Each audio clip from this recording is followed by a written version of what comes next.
তাকে অনেক সাংবাদিক সম্মেলন দেখছেন বায়রা এবং আমাদের ওই যে আটাপের সাথে সে জড়িত আছে। তাকে 2017 সাল থেকে জিম্মি করে রাখছে, বারবার তাকে হুমকি দেওয়া হয়েছে, তারপরও সে পিছপা হয় নাই।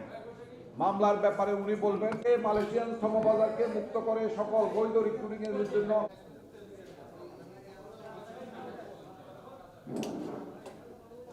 সাংবাদিক মেরিগোল্ডের জনাব শফিক ভাইকে আমি অনুরোধ করতেছি।